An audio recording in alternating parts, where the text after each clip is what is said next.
Hello and welcome to Tales from Africa. Tales of fiction or reality from humanity's cradle. This week, to start things off, we have the monkey, the shark, and the washerman's donkey from Tanzanian folklore. Once upon a time, Kima the monkey and Papa the shark became great friends.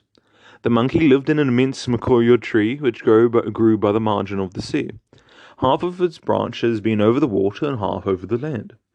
Every morning, when the monkey was breakfasting on the kuyo nuts, the shark would put an appearance under the tree and call out, "Throw me some food, my friend," with which request the monkey complied most willingly.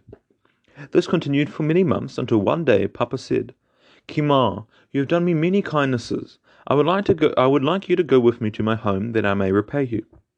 "How can I go?" said the monkey. "We land beasts cannot go about in the water." "Don't trouble yourself about that," replied the shark. "I will carry you. Not a drop of water shall get to you."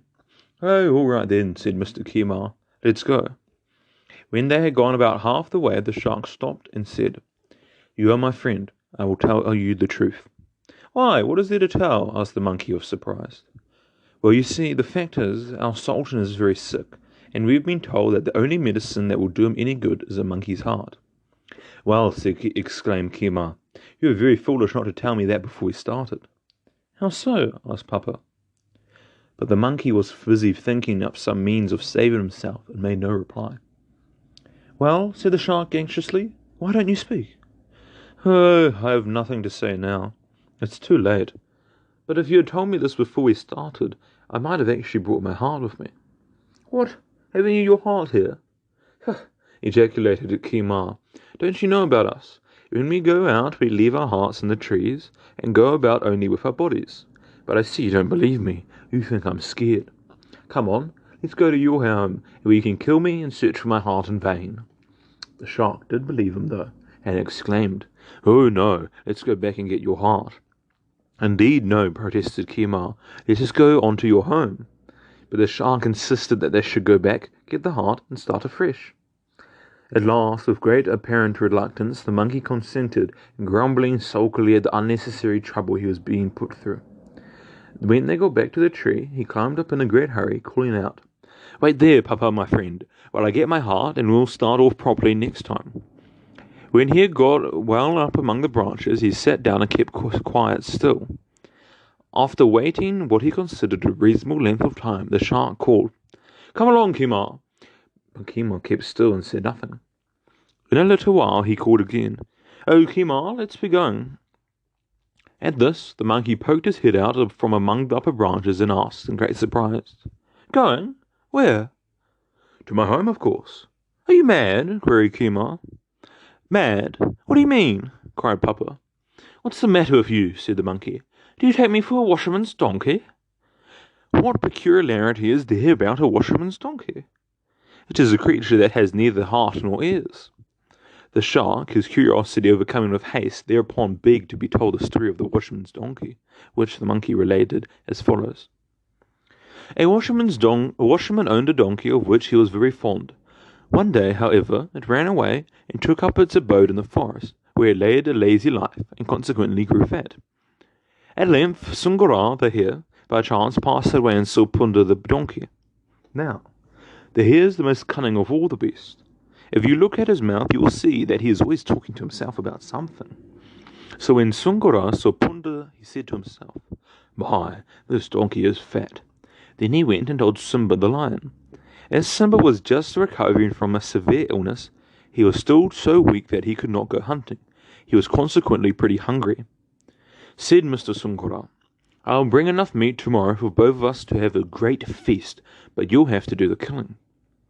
"All right, good friend," exclaimed Simba joyfully. "You're very kind." So the hare scampered off to the forest, found the donkey, and said to her, in his most courtly manner, "Miss Punda, I am sent to ask your hand in marriage." "By whom?" simpered the donkey. "By Simba the lion." The donkey was greatly elated at this and exclaimed, "Let's go at once. This is a first-class offer." They soon arrived at the lion's home, were cordially invited in, and sat down. Sungura gave Simba a single with his eyebrow to the effect that this was the promised feast, and that he would wait outside. Then he said to Punda, I must leave you for a while to attend some private business. You stay here and converse with your husband-to-be. As soon as Sungura got outside, the lion sprang at Punda, and they had a great fight. Simba was kicked very hard, and he struck with his claws as well as his weak health would permit him. At last, the donkey threw the lion down and ran away to her home in the forest. Shortly after, the hare called back and called, "Simba, have you got it?"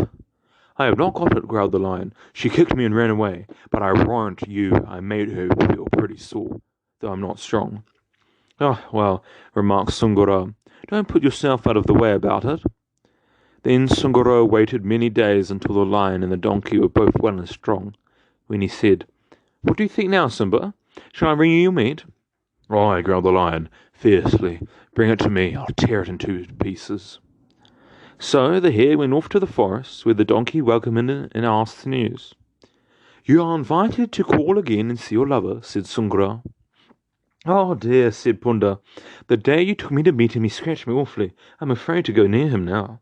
"Ugh," said Sungura. "That's nothing. That's only Simba's way of caressing." "Oh well," said the donkey. "Let's go." So off they started again, but as soon as the lion caught sight of Punda, he sprang upon her and tore her into 2 pieces. When the hare came up, Simba said to him, "Take this meat and roast it. As for myself, all I want is the heart and ears." "Thanks," said Sungura. Then he went away and roasted the meat in a place where the lion could not see him. He took the heart and ears and hid them. "Thanks," said Sungura. Then he went away and roasted the meat in a place where the lion could not see him, and he took the heart and ears and hid them. Then he ate all the meat he needed and put the rest away.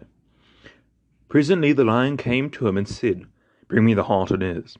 "Where are they?" said the hare. "What does this mean?" growled Simba. "Why, didn't you know this was a washerman's donkey?" "Well, what's that to do with there being no heart or ears?" "For goodness sake, Simba, aren't you old enough to know that if this beast had possessed a heart and ears, it wouldn't have come back the second time?" Of course, the lion had to admit that what Sungura the hare had said was true. "And now," said Kemal to the shark, "you want to make a washerman's donkey of me. Get out of here and go home by yourself. You're not going to get me again, and our friendship is ended. Goodbye, Papa." And with the end of that wonderful tale, our podcast comes to a close. I hope to see you again very soon for another exciting and wonderful tale from the cradle of humanity, Africa. Goodbye.